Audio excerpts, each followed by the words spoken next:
IVM.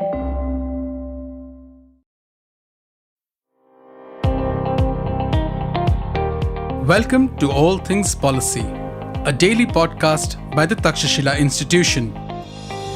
We are a bunch of policy nerds based in Bengaluru, and we like bringing fresh perspectives to Indian affairs and Indian perspectives to global affairs. So grab a cup of coffee, sit back, and join us for today's chat. Hello and welcome to another episode of All Things Policy, your favorite daily public policy podcast from the Takshashila Institution. I'm Anushka Saxena, a research analyst with the institution's Indo-Pacific Studies program, and today I'm joined by my colleague from the program, Amit Kumar. Happy to have you here, Amit. Thank you so much, Anushka. Right. So, you know how technology has always remained central to economic progress and sustainability across the ages.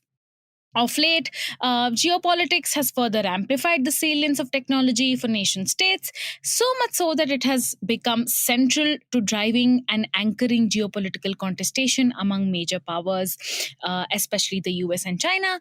And this feature has become more and more evident, especially in the past 5 to 7 years.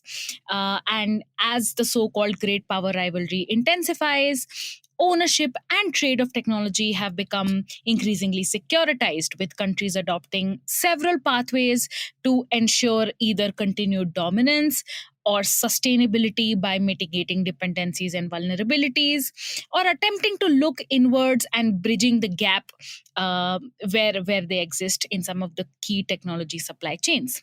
However, not all technologies have garnered equal attention from nation states. Rather, there's a subset of these, and they're being called by many names: critical technologies, core technologies, high technologies, big tech. So on and so forth. And these are the ones that have hogged much of the limelight. And it's not really the case that all of these sets of technologies have been defined in the same manner, but there will be some common elements to how each stakeholder across the globe looks at critical technologies. And some of these common kind of features are that they have disproportionate advantage or disruptive impact for national security and economic growth. And some of the technologies that we see are common across stakeholders are semiconductors, advanced computing, artificial intelligence, so on and so forth. And so, in this episode, we're not really going to be looking at defining critical technologies or going through the lists, but we're going to be looking at one particular segment of critical technologies, which is renewable energy, and a subset of renewable energy critical technologies, which is solar photovoltaic cells. We're going to talk about why China dominates the supply chain and all of its elements in solar PVs, and what is the significance of this technology that we're referring to it as critical, and the kind of role China has played in it. So, Amit, let me come to you with this. My first question is, can you talk a little bit about solar photovoltaic cells, their role in our everyday lives, and their significance? Why is it that you perceive these are critical technologies? Over to you. Yeah, thank you so much, Anushka, for that wonderful introduction. So, solar PV or solar photovoltaic cells is, if you look at the number of critical technology lists that have been so far released by many of the countries, namely the US or Australia, you would find that solar PVs have made it to that list under the renewable as a subset of renewable energy and technologies, right? So there seems to be a recognition that solar PVs are actually a critical technology. Now, without going to the definition as to why it would be a critical technology, I would like to list three reasons as to what could make potentially this critical tech, right? So to begin with, energy transition. So solar PVs have become very central to the idea of energy transition. And as you're aware that the humanity is trying to take a step towards making a transition from non-renewables to renewables, as eventually at some point of time we'll run out of these, and there's a limit to how there's a limit as to how much we can utilize these renewable non-renewable resources, right? So at some point of time, you have to think of energy sources that are not non-depletable, right? So in that regard, solar PVs become essential, right? As they directly rely on solar energy to produce electricity. Second would be that it is central to climate change mitigation strategy. So the fact that we have been relying on non-renewables also means that we have been generating a lot of greenhouse gases. And so far in the past century, it has accumulated to a point in the in our world that we are now facing the burnt of rising temperature, right? And it poses a risk to a hell lot of factors. So climate it is central to solar PVs are central to making that mitigation strategy. Third would be that it is extensively employment intensive, and this becomes it becomes of even greater significance for a country like India, because for the past many years we have been trying to job and employment generation has been a problem, and especially in the manufacturing sector. And solar PVs and the manufacturing, the supply chain stands within this manufacturing comes within this manufacturing sector. And if properly utilized, it would end up generating, not only it will help India make a transition towards renewable energies, but also create a lot more employment. And India itself has announced its the aim to reach net zero emissions by 2070, and by 2030 it aims to have electricity produced 50% of its electricity produced by renewables. So these are some of the factors that make this technology product critical to the world and even to India. Right, that makes a lot of sense. And I think by the continued use of fossil fuels, not only have we been, you know, not making a serious move to renewables, but also reneging on, like you said, our climate mitigation goals, policy endeavors, and any investment in critical technology that is key to climate change mitigation uh, would of course then be a subset of critical technologies as a whole. Right. Let me come to you with another question. So, how extensive is the solar photovoltaic cell supply chain? What does it look like, and what are its key features? What are the roles each element of each pillar of the supply chain fulfills? And could you also bring in the China angle? Which of these sectors or pillars of the supply chain does China dominate in, and how? Over to you. Yeah. So very briefly, I don't want to go into the specific, but for our general listeners, for the general understanding of our listeners, the manufacturing process or the manufacturing supply chain of the solar PV panels could be broadly classified into 5 steps. Right. The first is polysilicon, where primary material is used to manufacture polysilicon, which are the second is ingots, wherein polysilicon silicon crystallized, the output from polysilicon is used to make large ingots. The third is wafer cutting. These ingots are now then cut into very thin slices called wafers. The fourth the step is the segment is cell production, wherein these wafers are then cleaned and doped to manufacture crystalline solar cells. And the last step would be module or panel making. So these cells are then assembled together and wired and then laminated. You see that lustrous face of the modules that that eventually gets deployed, right? So it's all of this is done, and then what you get is a module or a panel, and this is then further deployed on your rooftop or whatever wherever you would like to deploy depending upon your requirements. So this is how the solar PV manufacturing supply chain is distributed. Now, if you come to, to answer your question as to how dominating is China in this entire supply chain, I would say China has an oversized and overriding presence in each of the segments of the solar PV manufacturing supply chain. So the first step that requires the production of polysilicon, that is converting metallurgical grade silicon to get solar PV grade silicon.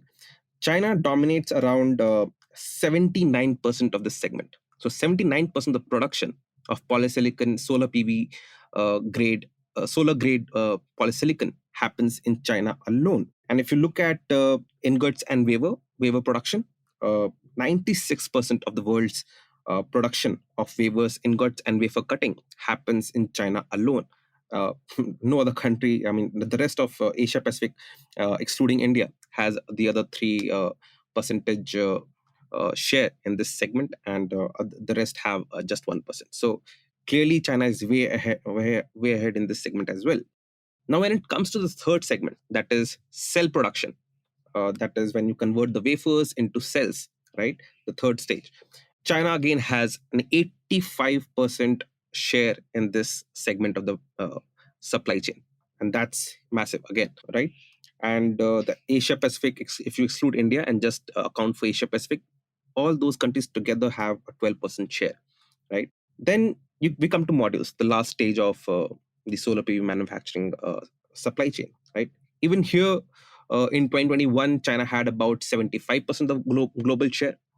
But if you look at the very recent data from 2022 and 2023, China has stretched its lead in this segment to around 80%, right?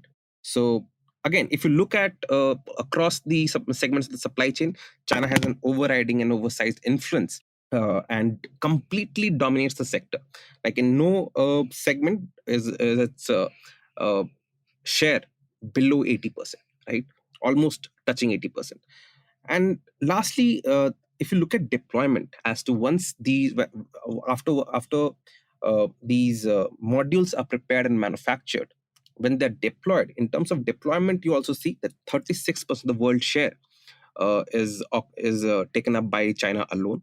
So 36% of all the global production goes back to China, and where it is deployed. India, interestingly, has the second largest share in terms of deployment. So 7% of the global solar PV cells are deployed in India, right?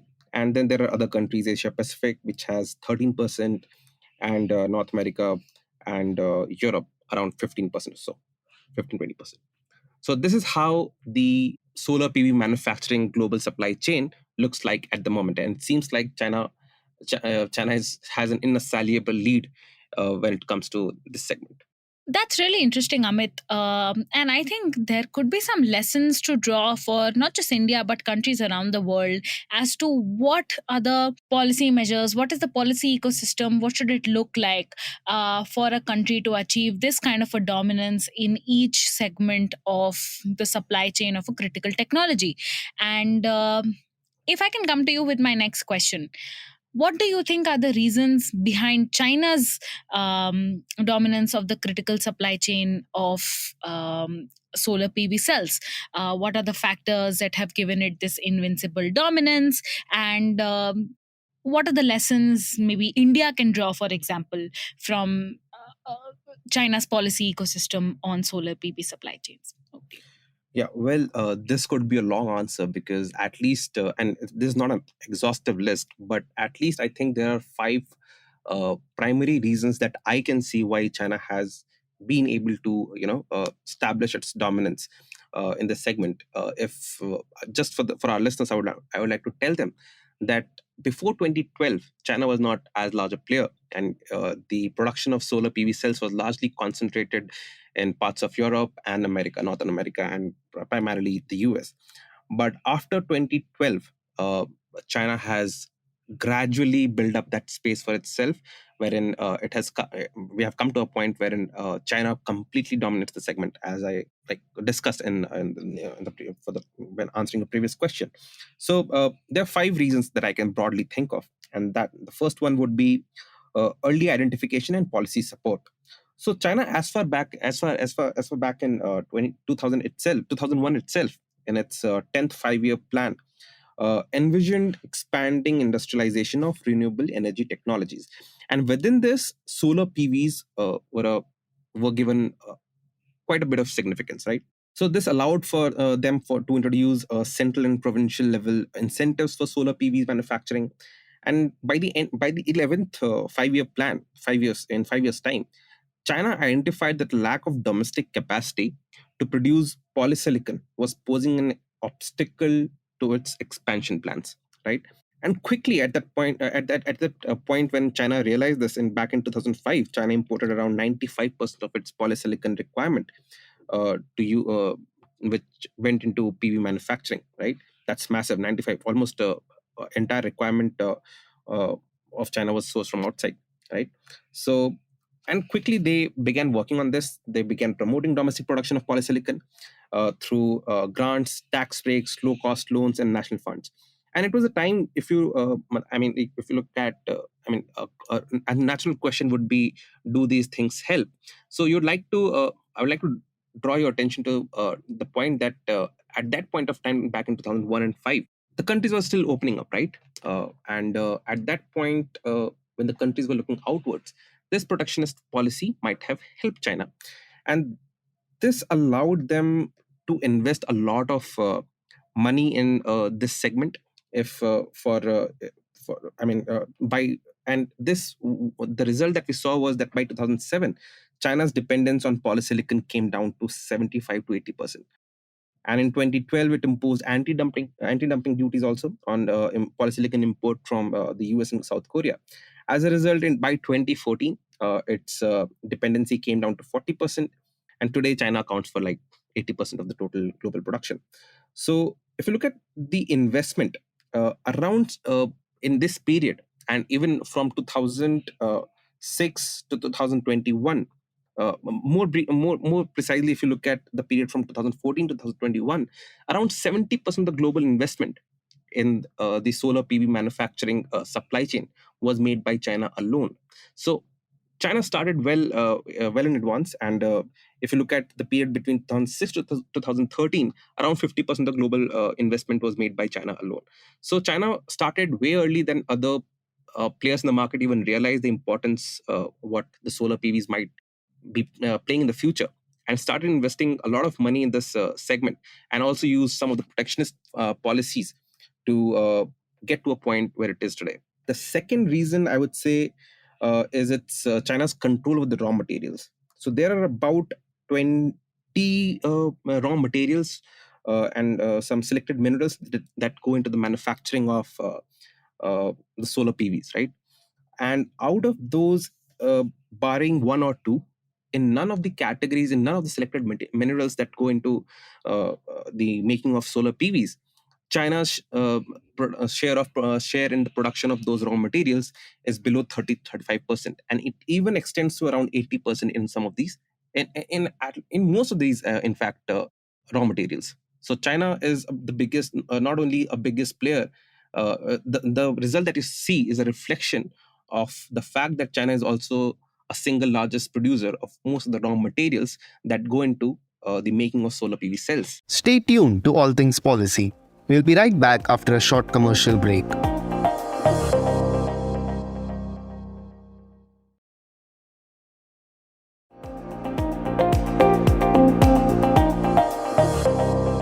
So, Amit, if I can quickly come in here with a follow up as you are on your second reason. So, can we say that your second reason is that China is just naturally gifted and resource endowed, or is it different from making mineral that is producing mineral that is technology grade that can be used after refinement? So, which one of the two is it? So right, there are two factors to it. If you look at a country that produces most of the raw materials, or when it comes to mining, in the mining segment, it could be either of the two reasons. One, that it has the resource endowment, only that country possesses that raw materials, and second, that that country has built up a greater comparative advantage in terms of processing and mining those elements. And in this case, it seems like that China has both.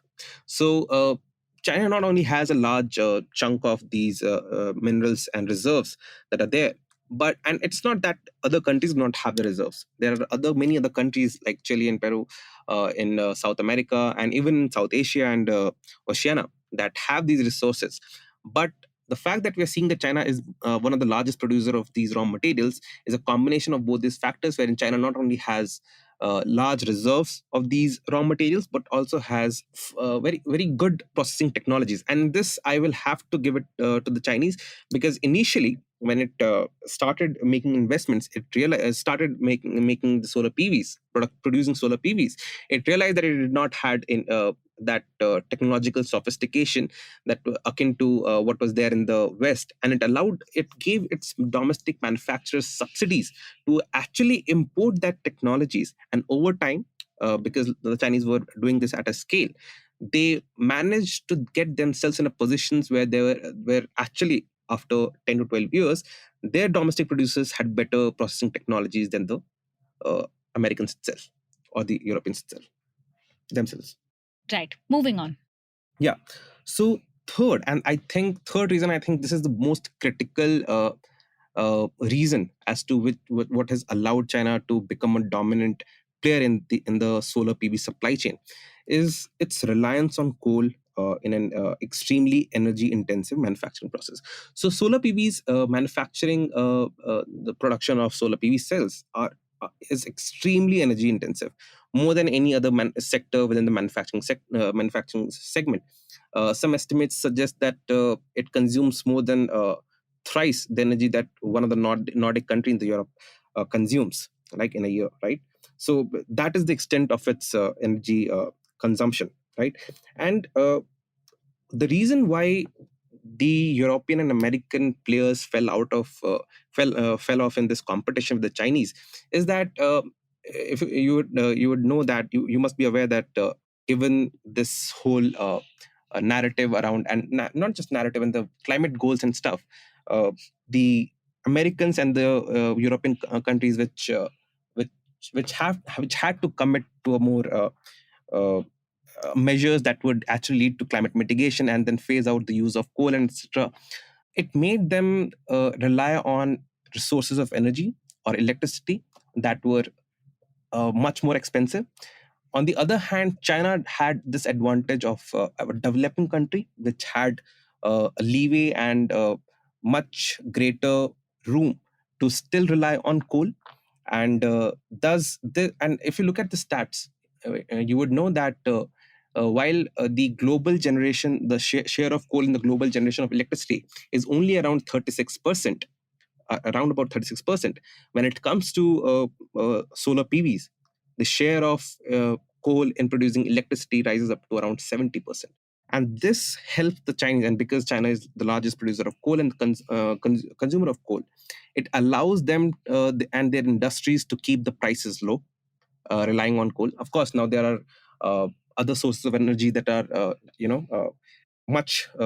becoming much cheaper, but still those renewables sources of energy cannot uh, compete with the coal because they're not available in abundance, and you still have to make a lot of investment to get that large an energy which goes into the production of solar PV cells. So I think this is one of the most critical factors that, in addition to the other two factors that I discussed, that inadvertently, China's reliance on coal allowed it to have a dominance in the solar PV manufacturing.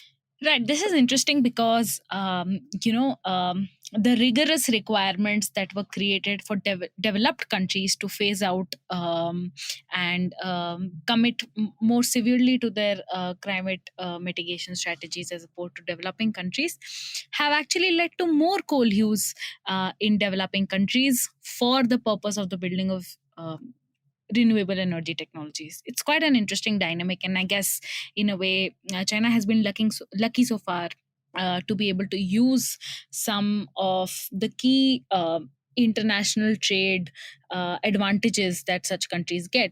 Anti-dumping duties, for example, Right. less rigorous requirements for developing countries to phase out coal earlier, and other such stuff, I'm sure. So, moving on to your fourth reason. Yeah. The fourth reason would be the China usually, the fact that it was a developed country helped in many other ways, right? If you look at companies and the businesses that in advanced economies, they are much more function. They have a much higher level of functional specialization. When countries in a developed countries or developing and underdeveloped countries, if you look at those countries, you would find that the businesses are fused. Like many of the operations within supply chain or is performed by a single company, or alternatively a single company would be doing all the stuff in the single supply chain, rather than having one company focusing on one segment of the supply chain alone, right? So this was an interesting differentiation that was there between the Chinese and the European and the American counterparts. Right. So vertical integration was a factor of Chinese companies or Chinese business model, but horizontal integration and comparative advantage was something that the Western companies followed. Is that what you're referring to? Right. So the companies in China were largely vertically integrated, and this was not a conscious decision. This was directly not this not a conscious decision in the sense that it was not thought of in order to establish a dominance, but rather the fact that it was just easier, because when a company started in China, they were investing in one segment, and they realized that because they were dependent on other segments, they themselves started doing production in that segment of the supply chain. And this helped the Chinese in a way, because profitability is very volatile in solar PVs manufacturing segment, right? And because of that, it forced a lot of European and American competitors and the players out of competition. But because the Chinese companies were vertically integrated, what they could do is cross subsidization and cross subsidization and make profit in one segment to compensate for the loss that happened in the Right. other segment, right? And this allowed them to stay in competition and remain afloat, while the European and the American players lost out to the Chinese one. So this is the fourth reason. And last reason, it's largely a business ease of doing business factor thing, which is, if you look at the lead times, wherein because solar PVs have the most primary the first stage is to actually manufacture solar PV polysilicon grade. So the lead time is the time period between when you identify a region or a source wherein you make an investment, and the first production when you get out of that investment. So if you look at lead times, this is the time interval between these two. These are largely shorter for in case of China when compared to its European and American competitors. And the difference was as much as around 15 years or so, right? So because it usually takes around 16 to even 17 years, and in even some case 20 years to actually start production once you have identified the mines which are suitable for mining, right? So in that case, China outcompeted its rivals in this segment, and this was a lead time that allowed them to capture market at a greater rate than their competitors could ever do.